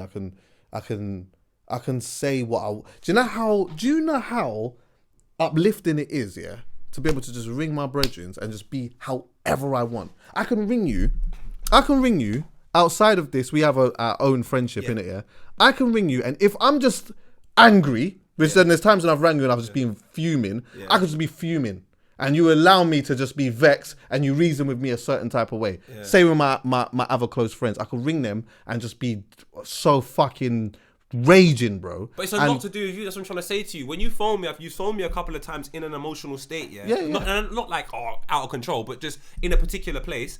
And the level of control you have over it and the way you articulate it, it is like, oh, let me just listen. All right, bro. Like, it's a real strength that you have. Whereas some people phone you, and it's just so far there, you just can't wait to come off the phone. Yeah, I hear that. But the thing is as well is like, bro, I'm using that as an example, but also on the other side of it, it's like if I ring and I'm just sad, like I'm just upset, I can just ring and just be upset, and it's cool. Yeah, do you get what I'm saying? Like it's just I'm not being judged. I don't feel it doesn't feel awkward. I could just do that, and it means everything to me because I don't do it often, and that's not how I feel often. I'm quite a balanced person generally, yeah. But when I do feel that way, when I come off the phone, I feel lighter. I just feel lighter. And this is not a thing of me coming in like my brethren are my therapist or whatever, and I'm coming and dumping my problems on people's shoulders, because that's not what I do. But I think because I have the space to be able to do it, it's like that's what keeps me balanced. If I didn't have that, then I don't think I would be. And I do sometimes think when people don't have it, I understand why some people can be off balance.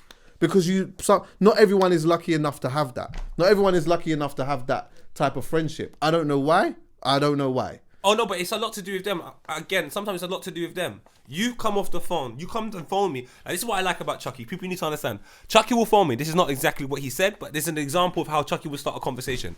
Well, Grandpa, what's going on, my brother? You never guess what happened. We're in it. Right. There's not no awkward gap. There's not no irrelevant questions. Not that I would mind if there was, but half of the conversations I have start off with, how are you? How's your day? What you been up to? The conversations I love the most from the genuine people, the people that just get into what we're talking about. And then 10 minutes into the convo, you might go, oh yeah, how's your day? And it's so funny because you've almost kind of just picked up from the last time when you spoke. It doesn't feel like a fresh conversation.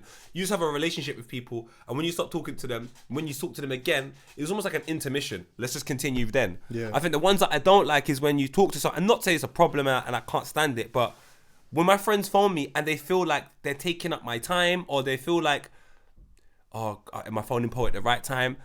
There's an energy that's transmitted in the phone call that makes me feel like, you okay? What's going on? And then there's just really awkward moments of silence sometimes. And I'm like, brother, you shouldn't feel apprehensive. Like, you should feel like you can phone me with nothing to say and say, I got nothing to say. And we can laugh about that. You've got nothing to say. Yeah. Like, that's how it should be. So I think I have to credit you more for just being the person that you are, because you allow the other individual to even feel comfortable. You're like, oh, Chuckie's telling me, what's going on, my bro? Yeah. Where people just, I don't know, they don't get into the convo. They almost dance around it. Facts.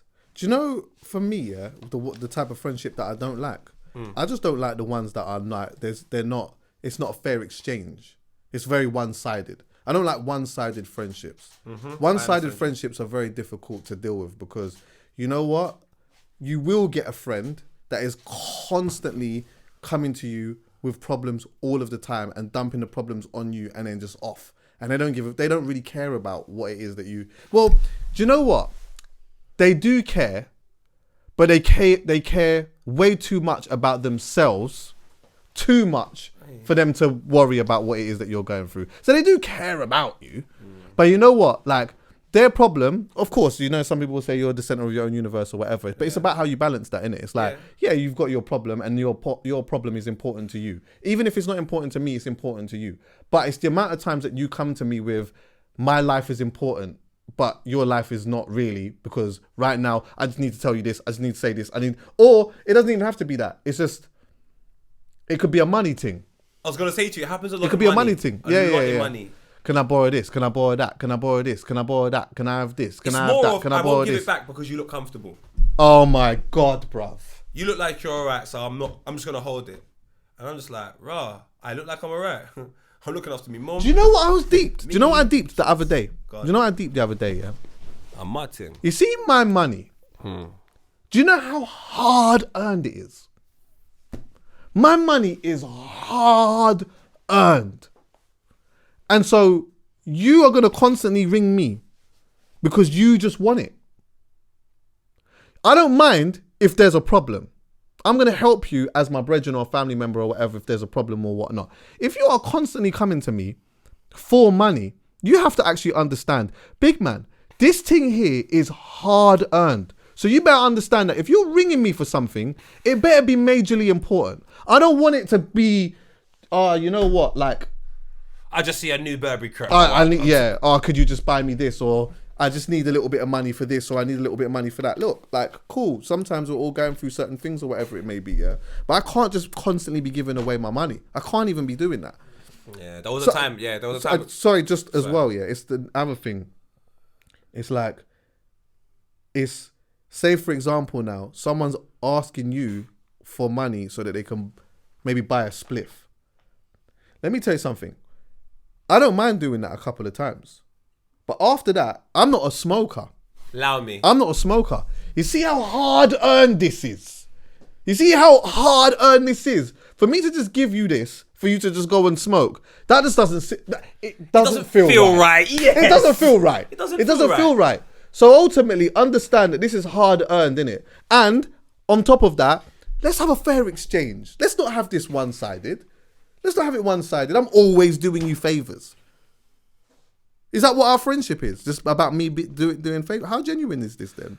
I don't think people understand exchange. And people always think the thing that they're exchanging that I haven't asked for is the fair exchange. This is not fair. I don't need that service you're providing for me. I can do it myself. Yeah. So if you feel that's part of the exchange, I don't. And I say to everybody, everything in life is exchange. I swear to you.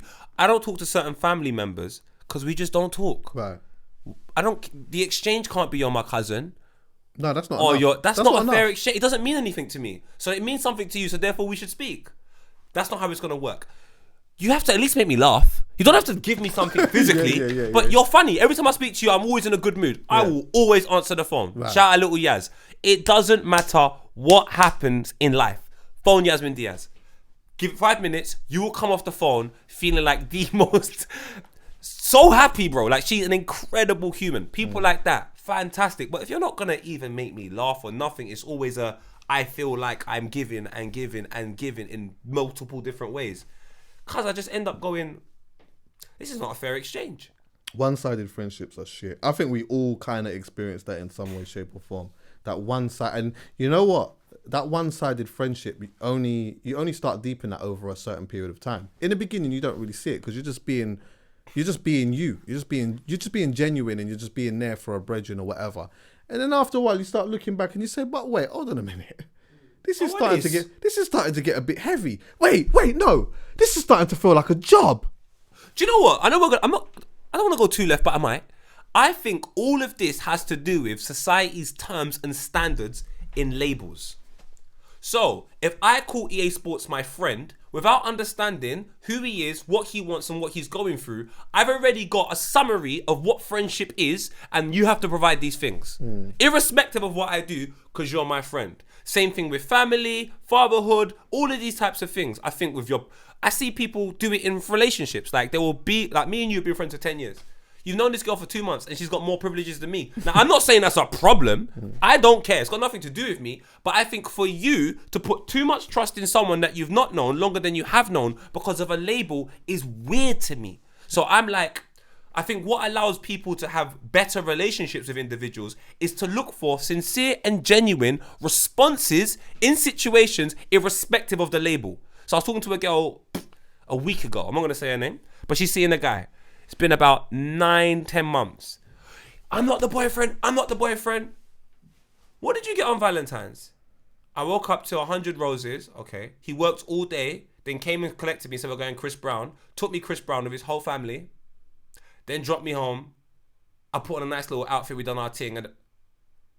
But is that your boyfriend? No. So what's he gonna do? What's he been doing after that? Oh no, he calls me all the time, takes me out. Like, I'm the only person he's seeing. He's the only person I'm seeing. That's a fucking relationship. So I've said, forget the label. You have all of it without being confirmed. Why do you care that it has to say Gucci on it? It's a black t-shirt, and guess what? Everyone likes it, including you. But they are establishing that basically they are in a relationship, though. But he's not confirming it for whatever reason. I don't know the details of it. There could be the actions speak. I mean, but do you know what it is? Women That's the thing. Women need that, don't they? They do, but I know I've been guilty of. Yeah. Go on, sorry, I hear stopped that, you. but Go like on. I wanted to just stick with the label because I'm like it should that. I just don't think the term friend, the term associate, all of these things shouldn't matter. Everything should be built upon genuine relationships. And then after looking at the genuine relationship for it, you put the label in it because you can. You've put enough time and effort into it, and you can now establish what it is. I just think the culture we live in today, you're friends after a follow. You're a partner after 2 weeks of getting Instagram likes. Like, it's just too based upon protocol rather than genuine, sincere exchanges. That's what I feel. If that makes any sense. Yeah. For me, I can get on well with nearly anyone, but to be friends with me is a whole different thing. It's a whole different thing. And I'm not a no new friends type of person. I've made new friends and that, but like, to be honest with you, most of my close friends, in fact, are long-standing friendships. It's just been that way. But yeah, like, I don't know, man. I don't know. I just don't make like proper brethrens like that. And it works for me. But I'm cool with people though. You get what I'm saying? Going to the relationship aspect really quickly though. Yeah. I have been like in my head, it's just obvious. We're doing everything together.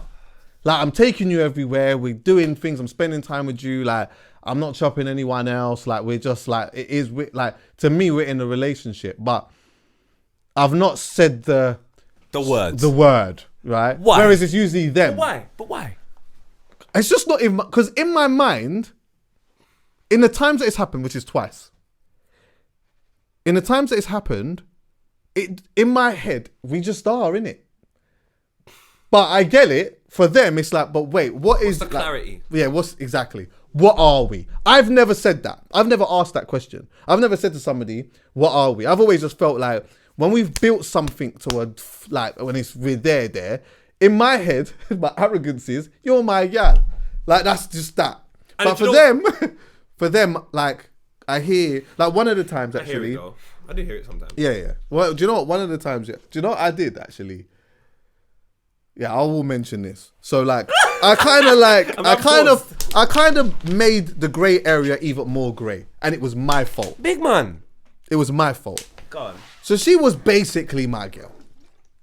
That's the grey area already. I said basically, but she's basically my girl. We're doing everything together, whatever. Boom, boom, boom. Anyway, I've gone to New York, whatever. I'm in New York. I'm actually with flipping. Who was I with? I was with. I'm not even gonna say his name actually. We've gone to one place and Busta whatnot. Rhymes. One Don's come to, like, one Don's talking to me, whatever. We're just chatting and whatnot. Then I've realised, this, like, the conversation's changed. As we're talking, he's like, like, where you from, whatever. I said, I'm from London. He's telling me he's been to London bare times. He's been to, like, Annabelle's, bare different places, whatever. And we're just talking about them. Talking about bare places and whatever, yeah. Then, like, he's talking to me. And then I realised, wait, hold on a minute. This conversation is not what I'm thinking this conversation is. This guy is a gay guy, and he's actually trying to move to man. He said to me, rah. Then he's like, yo, like, are you with someone? So I just said to him, nah, like, this is not really, like, I'm not with no one, but I'm not really, like, it's just not my thing in it, yeah? So he's like, yeah, cool, like, whatever, carried on talking. He's gone about his business, I've gone about my business. But I've come back to London, and I'm talking to basically my gal, innit? So she's like, how was New York? And I'm saying to her, yeah. And then I told her about this situation, innit? Yeah. I said, this guy chatting to me, he's been to London bare times or whatever. And then, like, we're joking because I'm like, yeah, he's trying to move to man, and we're just joking about it or whatever. Then she goes, what did you say? And I said, nah, I'm not even with no one. I just like I'm not with, like, it's not really my thing. Then her aura, everything changed. But I didn't realize why everything changed. I'm thinking, why is she moving so salty for? Like, are you all right, babes? She's like, yes. Okay, all right. Okay, you're not all right. All right, over whatever. there now. So anyway, now I knew that something was the problem, and then she kind of came to me, and then she was like, "Right, like, when you told you never said that you had a girl." Then I thought about it, and I was like, you know what? Yeah, I have grey area this thing because in my head, you're my gal. Wait, you're my gal. But when my man said something, I didn't say that I had a girl. I just said, like, I'm not with no one. I just said, nah. You said, I want nothing to do with this I didn't say that. But more or less, because you're my brother. Grey. See, it's all grey. No, but it's not grey, because you know what it is? This is why I'm saying it needs to be built on a genuine relationship. You're not going to look at protocol. You're not going to phone your friends, is this right? You're going to look up, wait a minute. I know Chuckie. Why would he have done that? Oh, it's nothing personal. I don't care. But because the situation is a thing where you haven't labelled it and all of that, every little thing that goes to relationship, they take personal. Right. For me personally, I can't deal with that. And most people will be like, Paul, you're wrong for that. I don't believe I am. I have friends that we can be in scenarios, I ain't got to say diddly squat. I look at the nigga, he looks at me, we leave. We know what time it is. We don't need to have conversations about everything. And I've had girls in my life that I've seen for months. I'm talking like 8-9 months. And we have a similar relationship.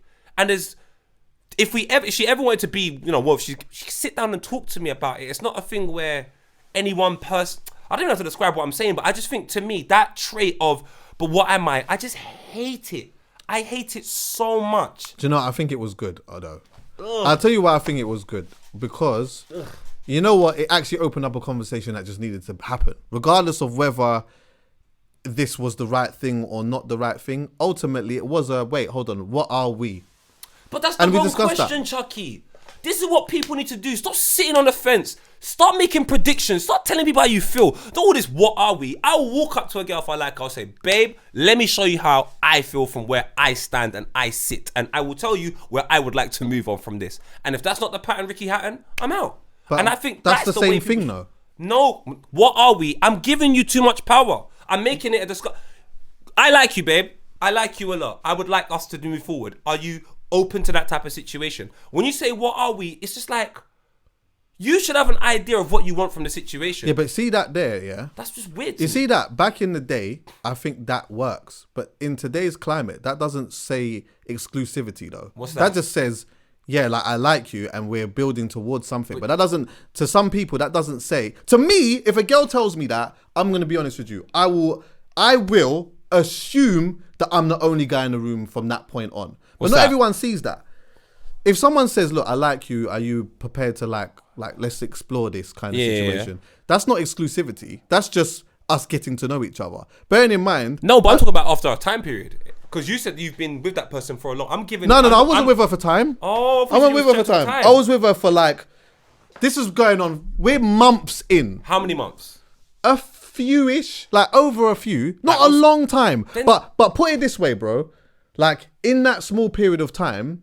She's the only girl in the room now. So I'm just like, this is new. I'm enjoying it. I'm just around. But also I'm busy at the same time. I've got other things going on. So I'm just spending my free time with her. But she don't know me enough to know how I move. We're just getting to know each other, innit? Yeah, so when I've then gone around and said to somebody, you know what? No, I'm not in anything. To her, in her mind, regardless of whether it was a guy or a girl or whatever, it's like, oh, right, okay. Your actions have said all of this, but you've gone back and you've just said that you're not on nothing. You don't personalized an experience I had in New York with a guy that was attracted to me.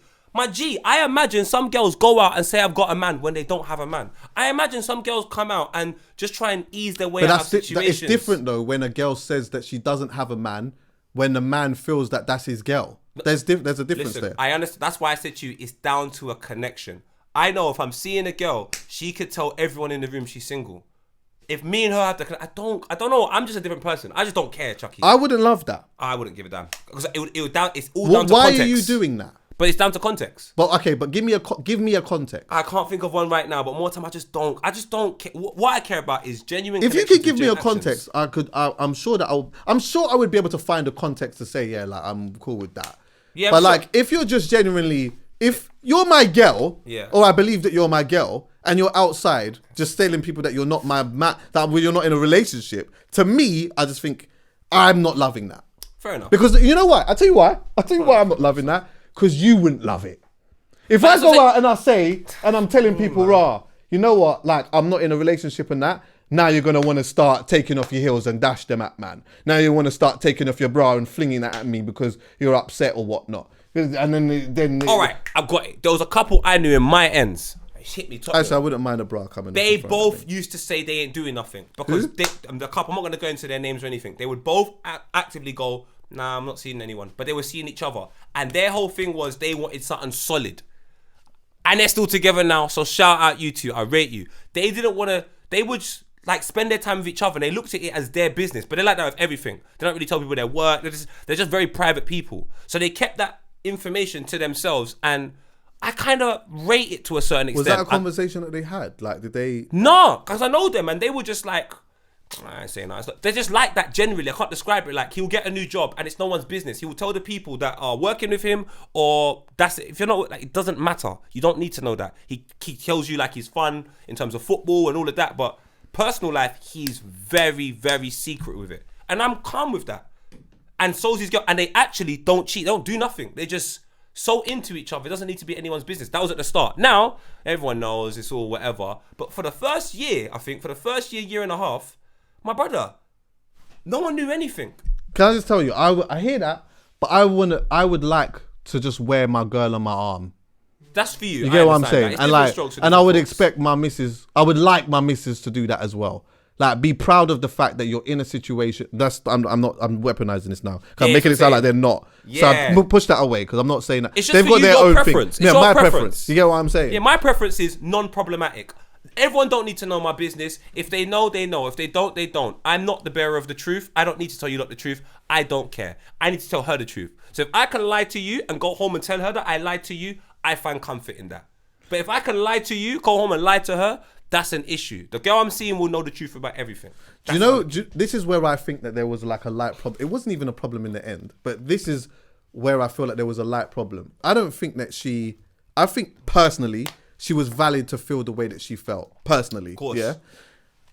What I think would have probably been the best thing is, you know what? As you've said that, like, let's discuss our relationship. Like, what is it?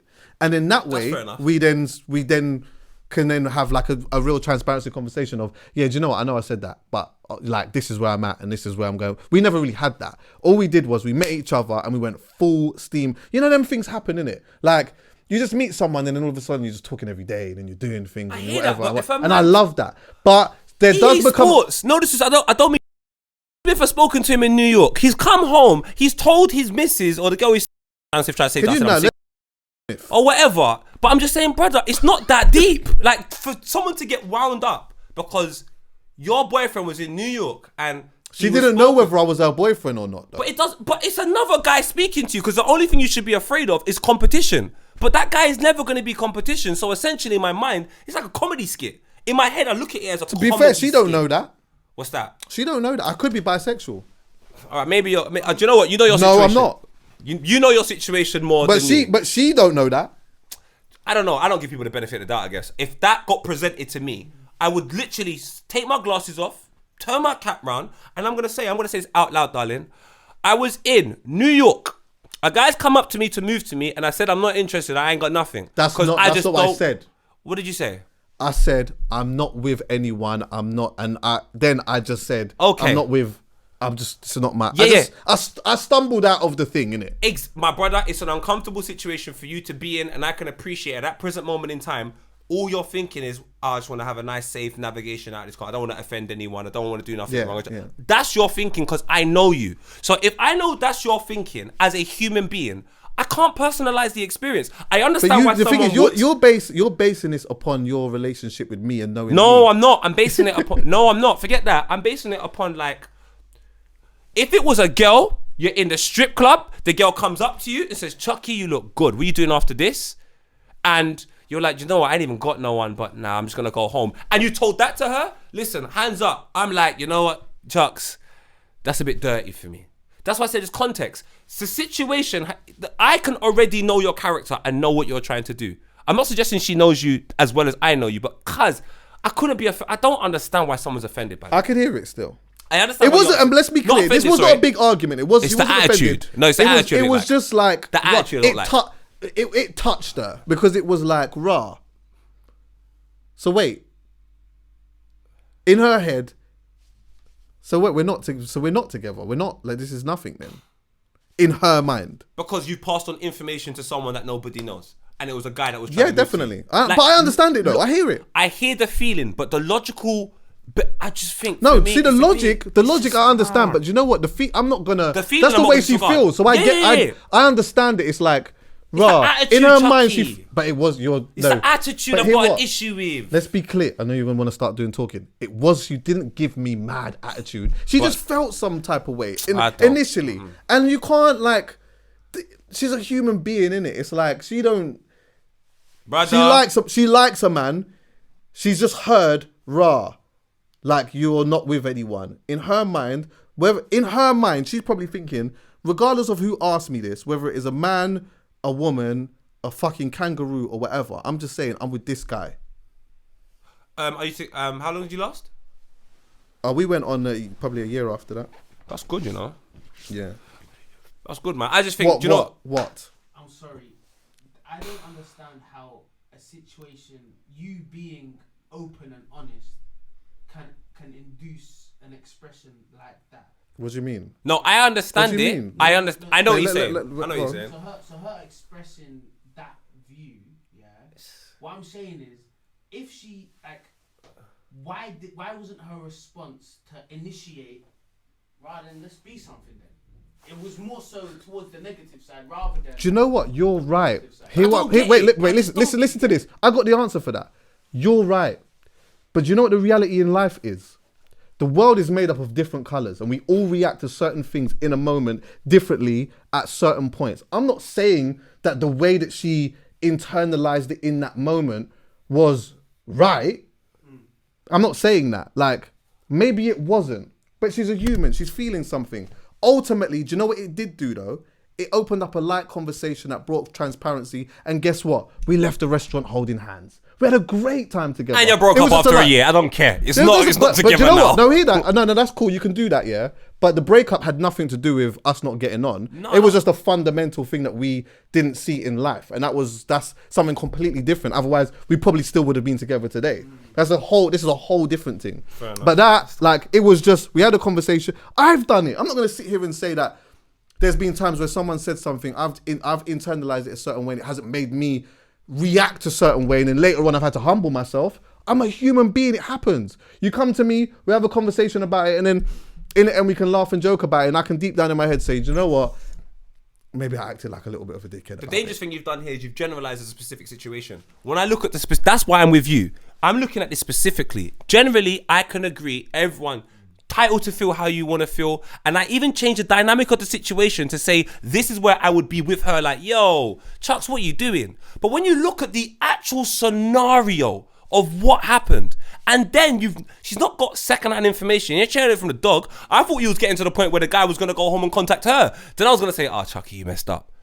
You're the guy, bruv. She's heard it from the horse's mouth. So for my initial thing, obviously, I'm just not up for this. I'm sorry, girls. I'm just not down for this. If I bring you information like that, which I don't have to tell you, I could have not told you. I could have not told you, carried on with life. You never would have known, no one would have known nothing. I brought this information to you, and the information is so far-fetched for you to believe anything would have materialized. For you to have an emotional reaction at that present moment in time to be negative towards me, I can't lie to you. Maybe I've got some maturing to do. I'm out. I'm telling you, babe, are you serious? I would say to her, how much do you care about what I've told you in comparison to me leaving? Because I ain't got time for this. No way. Have you ever presented the information to you? I don't think that matters. You know that. That's for you. The reason why I don't think that matters is because so many times in relationships we've brought certain things in. I have anyway. So I'm going to do this because I know I'm not being perfect in it. I'm not going to sit here and say that I haven't felt emotions towards things that maybe even someone has said to me. So like a woman could have come to me that I check for, and I might be like, I don't know, she might have given me some type of information and told me something so lightly, but it made me feel jealous. And maybe I've got no reason to feel jealousy about it. Ultimately, the fact of the matter is she's brought me this information, so she's got nothing to hide. But you know what? Ultimately, what you told me, it touched me, innit? And it made me feel some type of way. I might now react a way, which is not right. I hold my hands up. I've reacted a certain way. But ultimately, we've had the conversation about it now. We've got more clarity. I've realised I've overreacted. And on top of that, not only have we had this conversation, it's made me understand you even more now. EA Sports, that's had the conversation because Chuckie's Chuckie. That's my point now. I'm clocking it. That's my point. You had the conversation because Chuckie's Chuckie. Because if it was me, there's no conversation. So then I start thinking to myself, if that one action can make me go crazy, and I won't come back. Crazy, don't do that. Not crazy. Me go crazy. I said, not you. Right. Me. I will duck out. I'm like, babe, don't chat to me. And it will make Chuckie be cool. For me, that one reaction to the situation has too many different probable outcomes. But So you've added a context that wasn't there though. What context did I add? Going crazy. I said going me. Yeah, but I would be going crazy. I've never said the reaction of me. But poet, like you don't always go from 0 to 100. Sometimes you'll hear something and you might process it a certain way. You're not gonna go crazy. You might just take it and then be annoyed about it. Do you never get annoyed about being crazy? But I'm being specific here. I am generally. You're right. Do you get annoyed about being crazy? Yeah, of course. But then go to that bit. But I wouldn't in this situation because I know myself. I would be, I was in New York, I was with my brethren, a man's come up to try and talk to me. He's tried to move to man. I'm a Rasta. I've tried to get out of that situation and you've made it about you. I'm telling you, Chuckie, she didn't make it about her. No, she made it about us to try and understand where exactly we were. Because it's like, hold on 1 second, your actions are all this way towards being within a relationship with us, but when someone's asked you, even whether it being a man or not, you've told them you're not in one. That's what I'm trying to say to you. That situation for you, you found understanding. That's why you're cool. I'm not understanding that because so then don't you think that just makes it a bigger thing than it even needs to be? No, because I'm out. Yeah, but that's maybe I've got maturing to do, but I like. Then if I did that, I wouldn't have had that sick year that I had with her because I would have just left, and ultimately it didn't work out fair. But we ended up having a sick time together. You don't even know what you would look like without it. I'm just saying I can only tolerate things that have genuine understanding. I would rather have it than not have that. But I can still be friends with the girl, you know. There's girls that once they present me a situation, I'm like, we can be brethren. But you see, if you're gonna think, if that is an issue, in my head, I'm like, I wonder what else could be. My mind's just gonna go mad. I'm like, but then that's just too excessive to me. Was that a turning point in the relationship? Absolutely. If you didn't offer up that information, this is my only point. No. Do you understand where I'm coming from? But that doesn't. Because of him. He's the great guy. But that's not a negative. That's not a negative. That's not a negative. No, it's not negative on you. So you're weaponizing that, though. No, I'm saying you're great. I'm calling you the hero. I'm saying that situation that same scenario with me in it, I behave completely different. So I'm like, personally, I think there's a different approach. You end up making it a big argument and leaving the restaurant, and I'm sure no, not argument. No, the point is that in that situation, was that information worth offering up? Was it worth? I think so. Hear what I'm saying? This is maybe me as well. Yeah. You see, when I like someone, I overshare to bits. Okay. If you ask me, how was your day today? Oh, I'm telling you. Because I want to know. When I ask you, I want to know. But read the room, though. If I'm having a bit of a bad day, if I'm having one of them days and you ask me how my day is and I just say to you, it was all right. Like, you know that I overshare normally. So if I'm just saying it's all right, I'm not in the mood today, you know that I'm not in the mood today. But I'm oversharing. Now, how was the pod? How was the pod? This is me. The pod was good. I recorded with Poet today. This is what we discussed. And could you imagine that we had a conversation about this? What do you think about that, babes? That's me. Now, EA, I'm saying that shows me this is a great man. Great man. Because he's even showed you, sometimes I want you to understand that I'm not too happy right now, so let's read the situation. Right then. So all I'm saying is, why can't she do the same thing for Chuckie? She did though. But she didn't. She gave attitude, and then Chuckie was like, oh, I didn't even clock that she was a bit upset. And then I've opened up the discussion with her now because I've noticed that there's a bit of... But I'm telling you, if I notice that there's tension, because I'm thinking of a situation now, there's a bit of tension, I'm like, uh-oh. And I'm scouring through my mind, what did I do wrong? And I'm assessing situations that are negative, like at no point should I do this, Kyle. No point can you do that. And then you tell me, oh, it's because you told a guy that was moving to you that you're single. Bro, I'm like, all right, baby, say no more. I'll pay for the bill, yeah? All right, sweet. Can I talk to you next week? Yeah, that's nuts to me. Yeah, I wouldn't go that far. All right, I think that's nuts. But do you know what I also wouldn't be doing as well? Do you know what I also wouldn't be doing, yeah? I wouldn't even be trying to rack my brain about what I've done wrong. Because I know my heart is the cleanest. So if you've got a problem, just tell me when you've got a problem, innit? Tell me what the problem is. And we move from there. But my head would be doing this if I knew there was certain things that she didn't need to, like she shouldn't know about. And then when I find out what the problem is, now I'm probably going to be a bit annoyed because I'm like, right, I just stressed myself out about nothing. But ultimately, I'm stressing myself out only because I know what I was doing. But then again, maybe the real problem is they didn't establish what it was from early. That's what it was, the whole fuck. No, maybe that's... Nah, wait, what did you just say? Nah, I don't think it's that. It's not. Yeah, I'm sorry, I'm sticking with what I'm saying.